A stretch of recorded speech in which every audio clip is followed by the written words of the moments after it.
जब एलिना अपनी मर चुकी मौसी की पुरानी हवेली में रहने आई तो उसने कभी नहीं सोचा था कि खामोशी इतनी तेज भी हो सकती है। हवेली खूबसूरत थी, लेकिन उसमें एक अजीब सा एहसास था, जैसे वहां कोई और भी रहता हो जो दिखता नहीं था। बिजली की कड़क, दरवाजे की चरमराहट, धीमी दिल की धड़कन।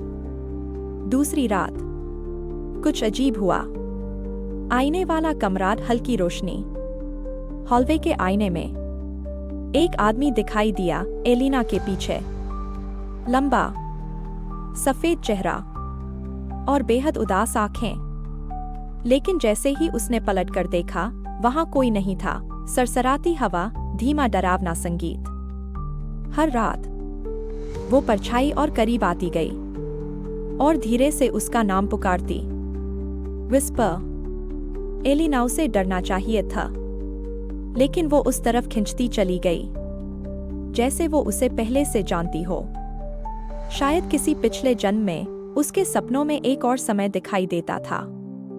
एक ऐसा प्यार जो मना किया गया था, एक धोखा और खून।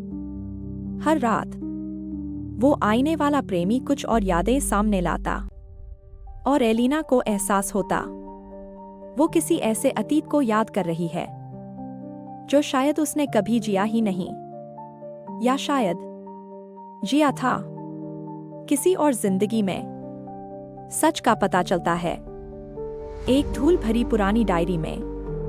उसे मिली उसी आदमी की एक तस्वीर। तारीख थी 1875। साथ लिखा था, 2 दुनियाओं के बीच अगर प्यार होता है तो आत्मा शापित हो जाती है। वो इंतजार कर रहा है। उस आईने के टूटने का, आईने में हल्की सी दरार की आवाज। लेकिन तब तक एलिना उससे प्यार कर चुकी थी। अगर तुम्हारी रूह का, अब एलिना सिर्फ उसी के बारे में सोचती थी। वो चेहरा, वो आईना, उसकी जिंदगी बस उसी में सिमट गई थी। वो अब हकीकत से दूर आईने में जीने लगी। मुझे आजाद करो और मैं तुम्हारा हो जाऊंगा, हमेशा के लिए। लेकिन उसे आजाद करने का मतलब था एक सौदा करना, एक कीमत चुकाना, किसी की जगह लेना।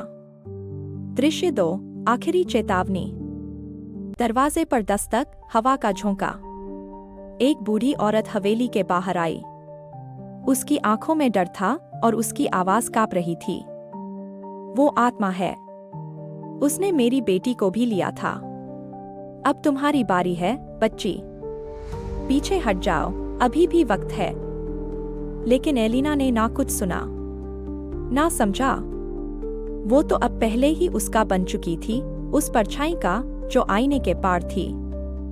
दृश्य 3, आखिरी रात, रिवाज की तैयारी।